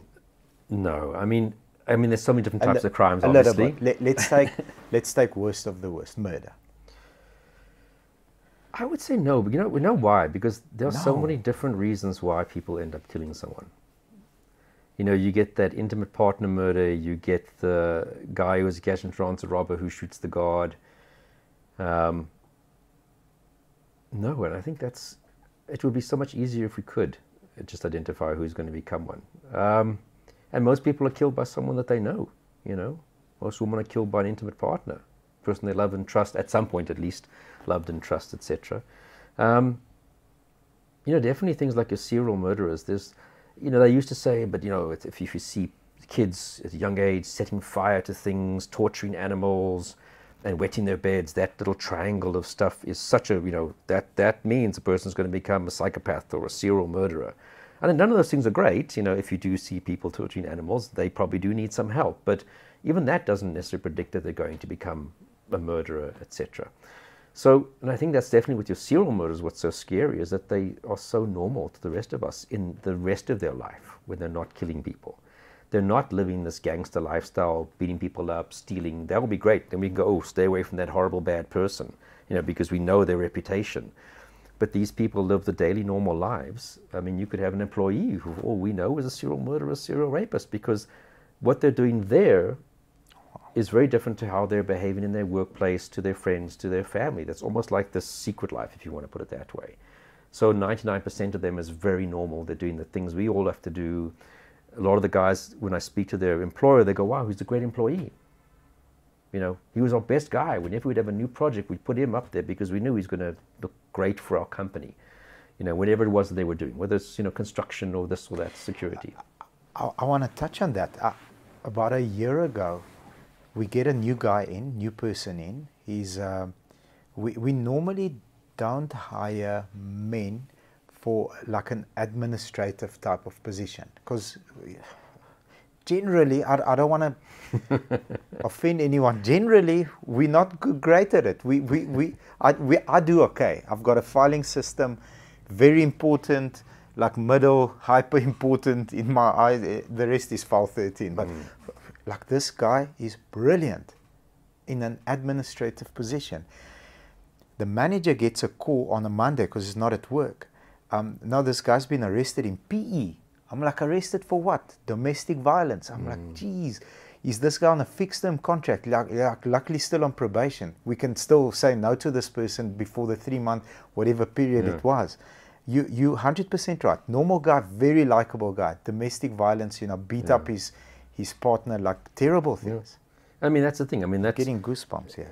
And I mean, specific domestic violence is one where a lot of people don't know it because it is behind the closed door. And you can be a most wonderful, kind, gentle person. That doesn't mean you're not doing horrible things back at home. Whether it's beating up your wife, molesting children, etc., doesn't mean that that badness is transferred into every aspect of your life, and then we can see, well, you're a horrible, bad person. Unfortunately, I wish it was, you know, that we had these general warning signs. You know, and the same guy that I mentioned who stabbed his girlfriend 14 times, you know, his lawyers were trying to say in court, but, you know, we've spoken to lots of people and he's a nice guy. He said, but that's got nothing to do with whether or not you ended up killing your girlfriend. You can be a wonderful person. You can be genuinely a wonderful person, but you can unfortunately get into a circumstance where you end up killing your girlfriend or someone else or a road rage incident. And that's why I say we all have that potential to kill someone. Wrong circumstances, knock that we've taken in our life, combination of horrible circumstances and event, and you can end up doing something that is totally out of character, that you regret for the rest of your life, I hope. We all have that. I've had the conversation, you know, it's with the same gentleman I mentioned earlier, where he asked his father, you know, have you got the potential of killing someone? He said, never. He said, okay, so you don't? He says, no. What if someone kidnapped your kids, had a gun to their head, and you had, you know, a dark place you go to. Yeah, dark place you go to. And wow, so no body language, no language pattern, no certain set of words that you can say, okay, I need to look carefully into this person. Nothing. You know, body language, people often focus on it. The problem is, yes, so things like body language can say something, can give us warning signs. Can lead you in a direction of... Yeah, but if a person's monitoring their body language... So tell me what to monitor, or what is like, teach us, like what is like one thing for us to look out for in terms of body language specifically. I use body language to, the moment I'm feeling, man, this day's got the better of me. Tony Robbins has taught me this. He says you stand in the Superman position, chin up, breathe, like the body language, your posture, sit up straight in the chair. Then I'm like, okay, I feel a little bit better than I did 30 seconds ago. But like assessing someone's body language, what's a warning sign to you? I'm scared to almost say these things. I'm sure people are going to misapply them. We're having fun here. There's no... I think if people can't keep eye contact with you, and again, but you also have cultural issues that come into play. Yes. Yes. I would say that would, for me... Eye contact. Yeah, not just, but perhaps, you know, making and breaking the whole time. You know, is it because you're feeling uncomfortable with what you're saying? It's not 100% truth. Got you. Potentially. But so again, it's not it's that if you look to the right up, that means you're lying. To the left up, it's not that. And I used to forget, is my right or his right? So that became too much. I'd focus too much on that and not actually listening to what the person is saying. But I mean, when it comes to truth verification, the best way is there collateral information for what this person's saying? That's the best way to tell if someone's lying. Follow up on what they're saying. Follow up on what they're saying. Take it and then follow up and make sure. Okay. What is the main reason for violence? I know it's a very wide question, but what if you were to maybe point it down to one or two? I just say emotions. Emotions. You know, Lack of control. But you know, but then you throw in things like alcohol, which is why Saturday nights, New Year's Eves, emergency rooms are full of people who are being invited incidences, or Saturday or Friday nights. Alcohol and emotions, bad combination. Emotions. Straightforward, beautiful answer. Thank you. How do you de-escalate a hostage situation? How does that, is there a process? So I'll share a process that I use that I would love for you to say. That's effective, because it has served me. Hostage situation for me is, I've got a very unhappy employee and I've got his direct report there, and you know, something went wrong. Someone emotionally, there's a huge difference. I'll go in and say, okay, my function in this meeting is to make sure that we, number one, calm everybody down to a level where we can have an adult conversation, and I want both of you to win as far as possible. Both of you to win, and you know, I'm gonna ask the less emotional person to start and not offend this person as much as possible, and then give each other a chance and start a conversation. That's my hostage situation, you know. Or two salespeople, this guy took that guy's deal.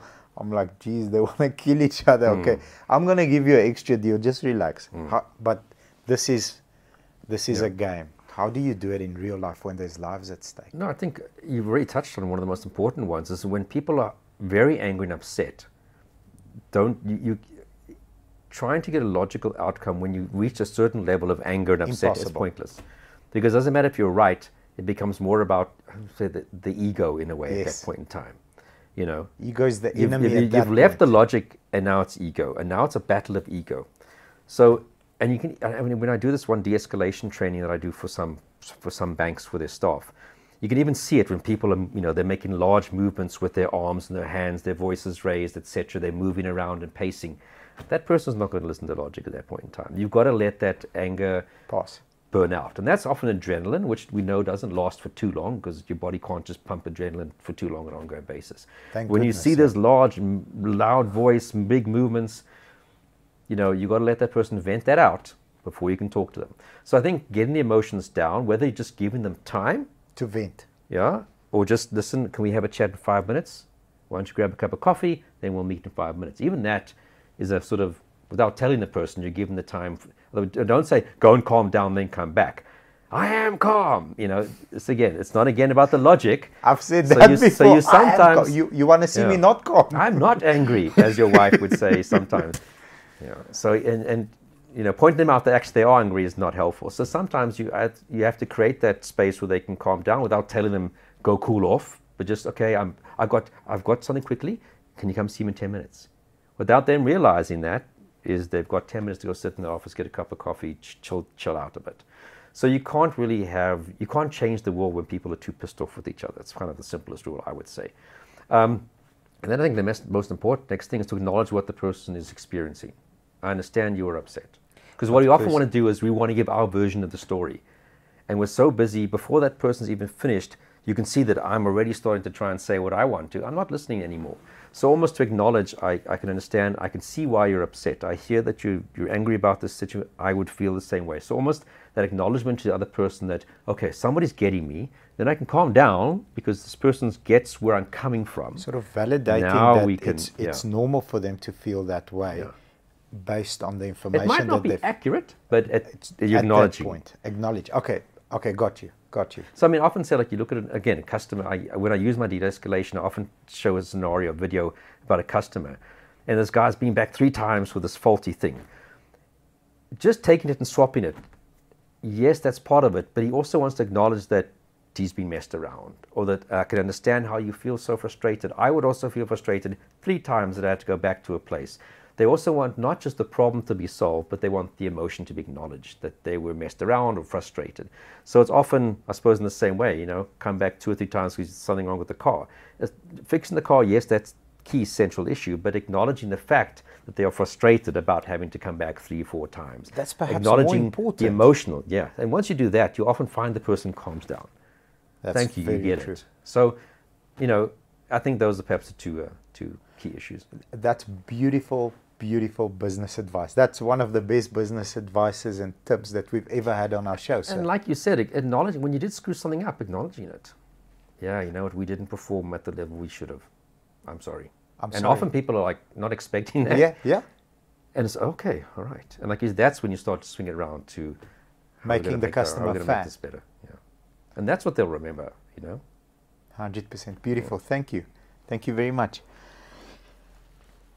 Best advice you've ever received? I think I've already touched on it. Like, get over yourself. Get not over that yourself. Important. Best advice that you'll give young people and people in general? I would say always be willing and open to learn from other people. Above you, same level, below you. If you're doing that, you can never go wrong. Beautiful. Love it, love it, love it, love it. Are you a car guy? You know, because in my research, I couldn't make out. Are you a car guy? Perhaps you can judge my personality by the car I drive, which is Subaru Forester. Subaru Forester, okay. Which I've had since 2014, I think. Okay, good. Sensible. You don't like the spotlight, the too much attention. Very reliable. You have researched that vehicle very well before you've purchased it.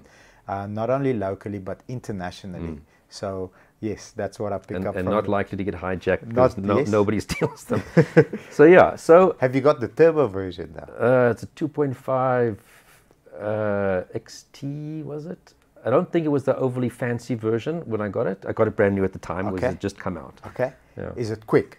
It's pretty quick. It's not, look, I don't drive that fast, so maybe it probably goes a lot quicker than I can drive it. So that's like a wolf in sheep clothing. That's what I always say. It really is. So you get your youngster with a GTI looking like, oh man, I'll show you. And then you just drive past him and it's like, what's that? Love those cars. And I like the fact you can fly over a lot of speed humps because of its suspension. Yes. And the guy behind you doesn't know that you can do that and he can't. And it's four-wheel drive. It's an awesome car. Yeah. Awesome car. What was? Yes. And I'm going to drive it till it falls to pieces. Yeah. So pretty much. Hopefully it's not for a long time. But yeah. So that's me. What's the first car that you ever bought?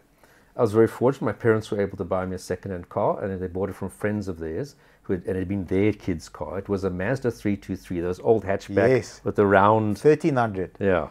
Those are awesome. Any interesting stories? Oh, probably not something I could tell in public. But yeah, awesome. And I was a student when I got it, and it went all over with me down to the Cape, and so lots of nice holiday stories of students, awesome. Jumping in there. Big students. Yeah. Big students. Beautiful. And like, what's your dream car? What's a car that, wow, this thing looks phenomenal. Like, I would love to just jump in it and drive it and see what it feels like. And I must say,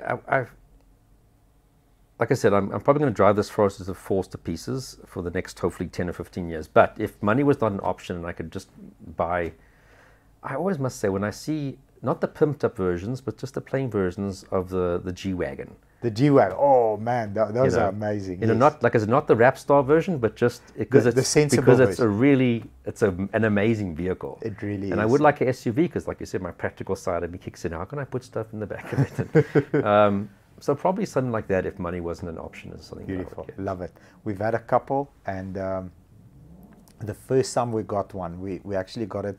A colleague's father-in-law used the thing, and he said, "Look, you know, I've been there, done that, got the T-shirt. I'm like a hardcore off-road guy. I don't want to take this thing in the bush because even though it can probably go." Anyway. Where most of them can't, it's like quite an expensive thing. And I'm telling you, that first day I was like up and down and smiling up to you. Amazing car, beautiful, beautiful car. I want to ask you a question. If you could spend a day with anybody, who would that person be and why? Yeah, I know. I've been thinking about that. Dead or alive, like who would you spend the whole day with? Yeah, there's so many.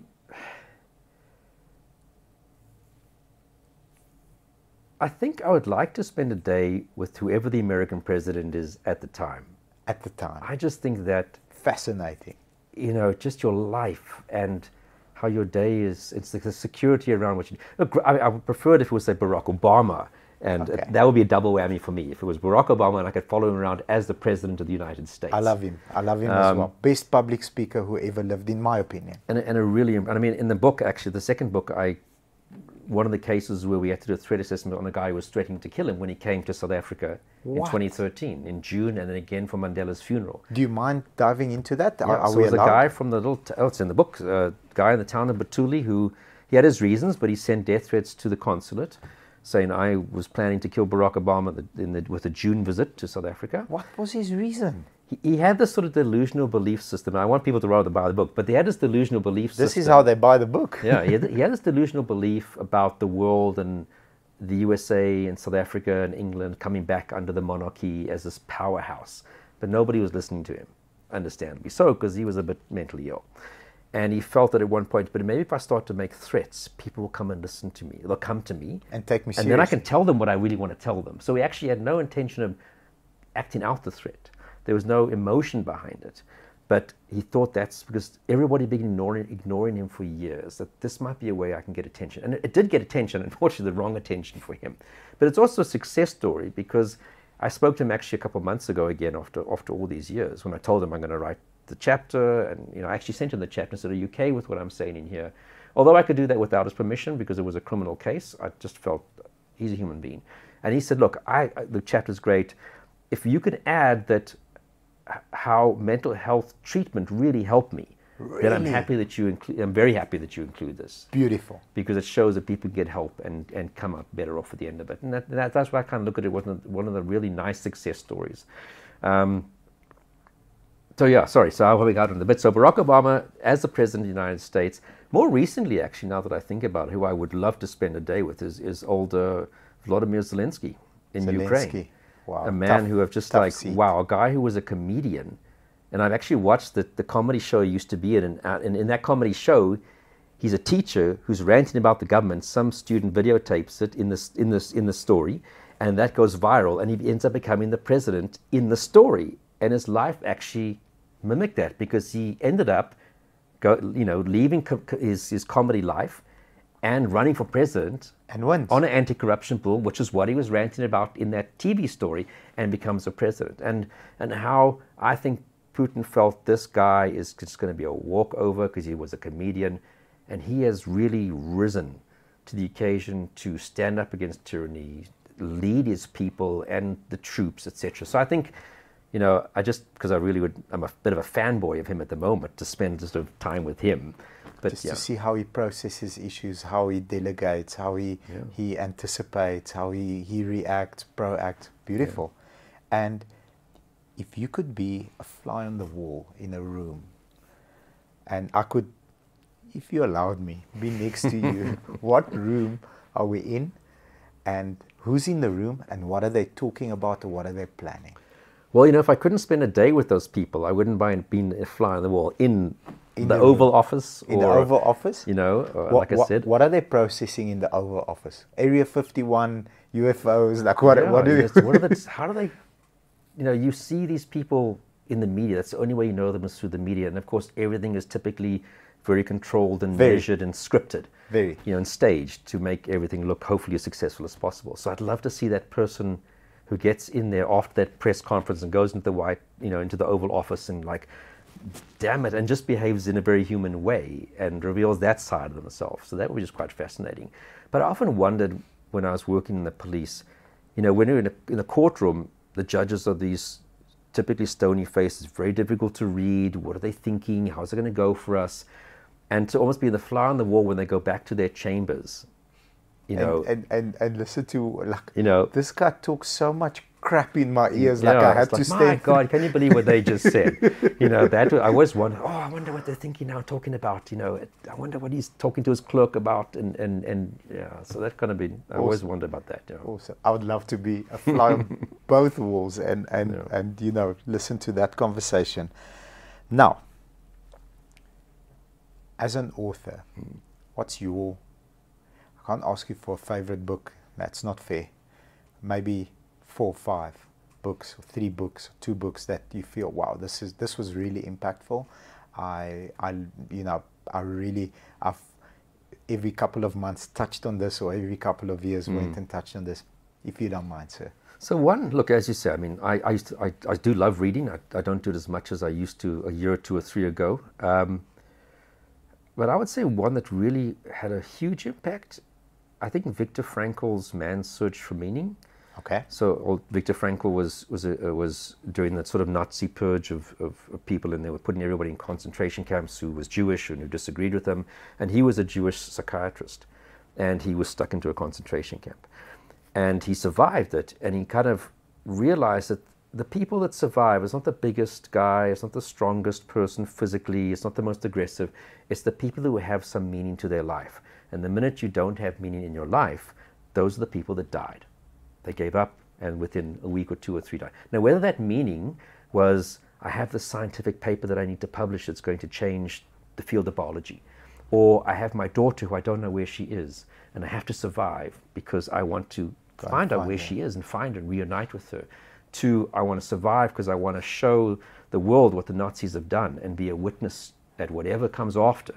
And that really kind of, if you don't have some, and that meaning could be anything to you. It could be, I just want to be a good dad, or I want to be, have, an independent dealership with 2,000 people, whatever that is to you. It could be big, small, but as long as you have some kind of a meaning, you'll always be kind of marching towards something meaningful, I suppose, or gives you a purpose. So I think that book really sort of struck me. And you see it in depressed people, they feel that there is no meaning left. And that just often is just because of what the depression does to you. It makes you feel like you have no meaning left, and then you give up and contemplate suicide.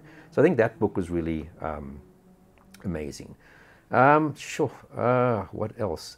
I remember when I read To Kill a Mockingbird, which is sort of one book written by Harper Lee that sold millions and millions and millions and millions. I don't think she ever wrote another book. As far as I know, she might have written a second book.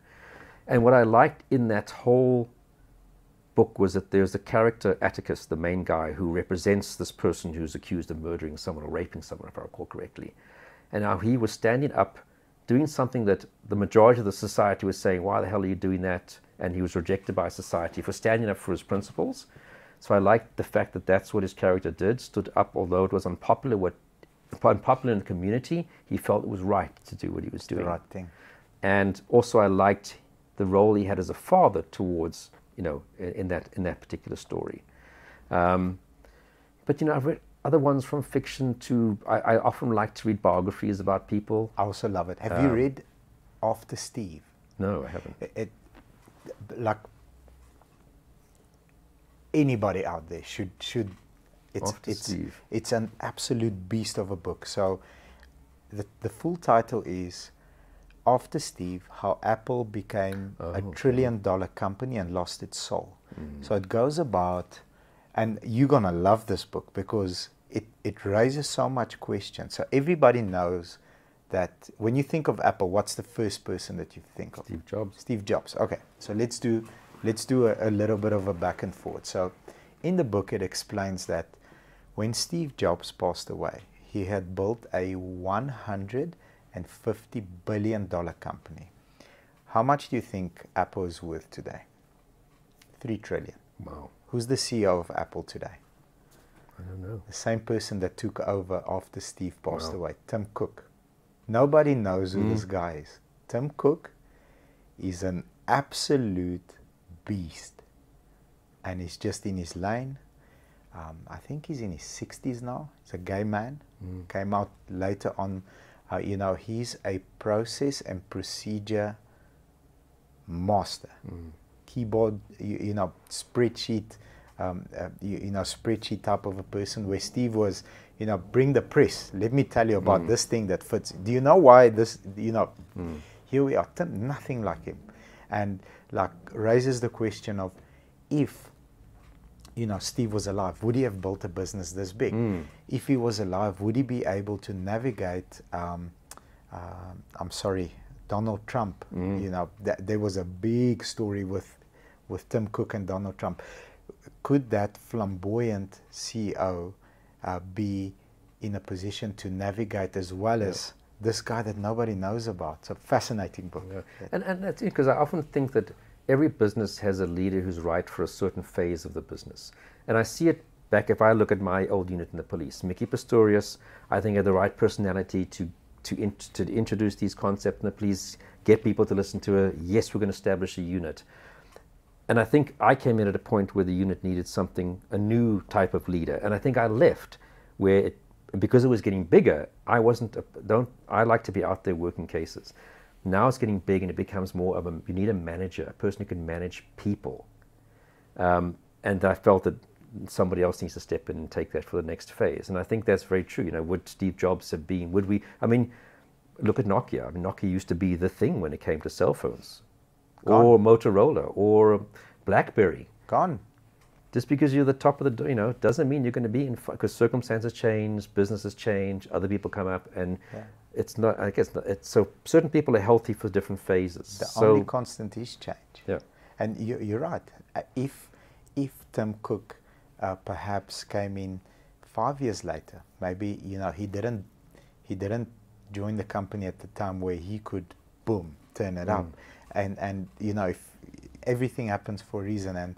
And another interesting thing on the book, I love the book, I hope you read it when you get a chance, is what he basically did to, I don't know, it's like 100x the company valuation, is he compressed time. So he said, okay, how long does it take us to do this? X amount of days. How do we make it a half an hour? From days, how do we make it half? It's impossible. Okay, let's go for 20 minutes then.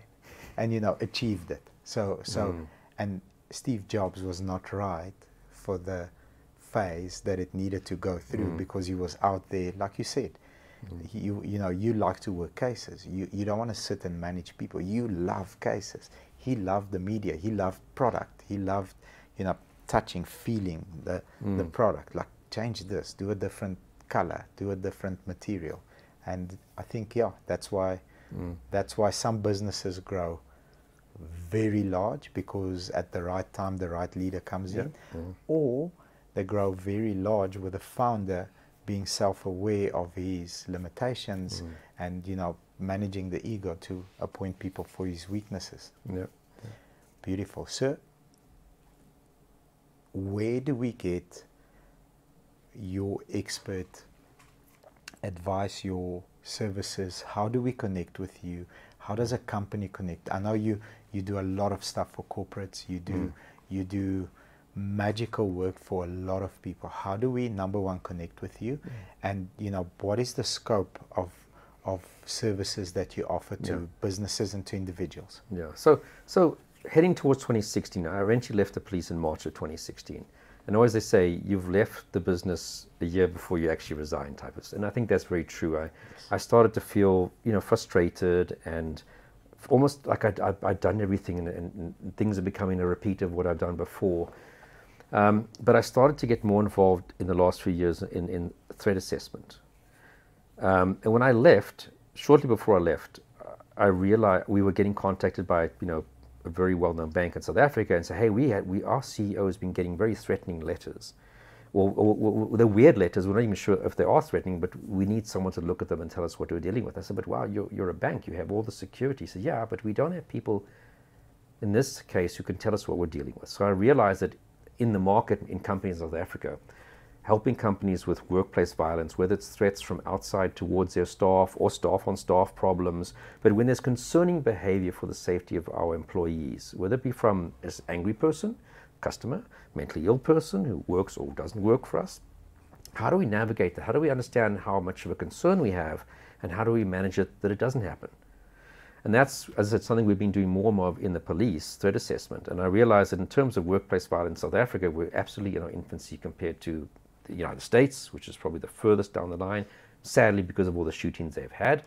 Terrible. And other parts, we're probably 30 years behind. So I realized that this is something I want to get involved in, that I'm skilled to do, because, I don't think really in private investigations they need a profiler. So this is something I enjoy doing because it's preventative. We're picking up problems as early as possible, assessing for what level of concern we should have, and how do we make sure that person doesn't do something. So we're helping that side and that side. By helping you not do something stupid, like punch someone in the face, we're helping you, but we're also protecting the environment that's contacted us. And that's what threat assessment is about. So I decided to focus more on the corporate environment with its workplace violence. So I with a colleague of mine, started up a company, LNS Threat Management. So Labuschagne and Stollers, the two people who started it. So we have a website, www.threatsa.co.za. We'll make sure. I've been on the website. Phenomenal. Very, very good. And that's what we kind of focus on, and that's been very rewarding, helping companies, giving training, consulting on cases. So how does a company, you know, we go in, we sort of drop you a message. How does that happen? And then who gets to contact the company? Yeah, because there's gonna be inquiries. We're gonna put the link below. Yeah, so typically what happens is how most of the people that we've kept as customers over the years is they've had an incident. And they're starting to ask around, God, we've got this death threat, or we've got this, and people say, hey, you should phone Gerard. His company has helped us out. So we typically start helping them with a case, and then we say, but why don't we train your people to be able to do a certain level of assessing and doing these kind of threat investigations to figure out what you're dealing with and managing it. And then say, yeah, that's great, let's get some training. And then we say, but you really should have a policy, because if your employees aren't coming to you with these problems, which is typically what they don't do, yes. So 90% of the stuff you're not even hearing about as a manager. So a colleague of mine once went to a company, and afterwards the CEO said, I've got a company of 60,000 people, we don't have workplace problematic behavior. Jeez. So he said, well, a couple things. Firstly, not only do you have a workplace behavior problem, you have a reporting and a management problem, because the stuff's not coming to the attention of the people that needs to come to the attention of. And the guy was a bit jilted by that. But anyway, it's true. Whether you are, a car dealership, a nursery school, you're going to have angry people at some point. Yeah. People you're retrenching, people who aren't behaving appropriately, customers who scream and shout, justifiably or unjustifiably so. Domestic violence issues that come into the workplace, your admin lady's husband who comes here and throws a fit and screams and kicks and shouts. I've had that. That's before, a workplace threat that needs yeah. to be looked at, because you can't say that's a personal problem, because she's still your employee. Yeah. And if he comes here and shoots her, you can't say that's not affecting your business. business. We haven't had a shooting. No, no. Yeah. We've had like severe arguments, screaming and shouting and throwing cups. That's still your employee. Crazy. And now imagine the ex-husband or the ex-boyfriend thinks that one of your other employees is having an affair with his, and that's why she dumped him. Might be true or not, I don't know, but that's still a workplace violence issue. We've had that as well. So, and we kind of, once you start to say to people those examples, they go, oh yeah, we've had that. No, we definitely have had that. And every company Recently. does. That's the thing. Every company does. But people only think of workplace violence as someone walking in with a gun and shooting someone. Or punching someone in the face. Yeah, that's the worst extreme example of it. Yeah. But, as I said, angry people, customers, this, that, and the other, someone you've had to discipline or fire or retrench, who, you'll see what's going to happen, I'll get back at you. Okay, how do we figure out what that means and how much of a risk that is, and how do we manage it to make everybody safe? And that's what, it's really rewarding, because it's preventing things from happening. So that's what we focus on. We even started up the African Association of Threat Assessment Professionals to try and get this kind of way of thinking, and webinars, that we give to people, etc., online, and a conference we have at the end of the year, as a way of trying to get corporates to think about this more often and get involved in keeping people safe. That's really what it's about. Before it's too late. Yeah. Before it's so and it's win-win, because you're helping someone. It's not about punishing that person. It's about, can we intervene to make that person not do it, and that's typically by helping that person. Beautiful. Love it. Yeah. We'll make sure that we put a link below, as well as to both your books. Thank you. I can't wait. I really can't wait to read them. I normally, this happened very quickly. This was set up very, very quickly. But by the time it is, I'm going to be very well skilled in both the books that and you the write. second book actually has about 3 cases that actually are threat assessment cases. So what I've been saying is, oh, that's interesting. The second book has a lot of 3 of the 6 cases actually touch on the issue of threat assessment. So. Beautiful. And I saw they're available on, obviously at Exclusive Books and on Takealot. Yeah. I ordered mine on Takealot. So bargain books, exclusive books, and also a lot of little independent bookshops, which I think are great to support those people. Beautiful. Have it. But yeah, I think the cheapest place to get it is probably like the Loot, Takealot. One Day Only had it yesterday at a pretty good price, etc. So there's ways. And electronically. We'll make sure that we have all the links at the bottom of this video. Gérard, Mr. Labuschagne, I'm so privileged to be able to spend time with you. I've learned so much. I know the viewers have as well. Thank you very much for you didn't share golden nuggets, you threw gold bricks at us today. So thank you. We caught all of them. Hopefully, it was a great interview. We'll go and reassess and take keynotes out of this as well and apply it to our daily lives. Thank you very much. I definitely am better than when you found me. Thank you, sir. Thanks a lot. Thank you.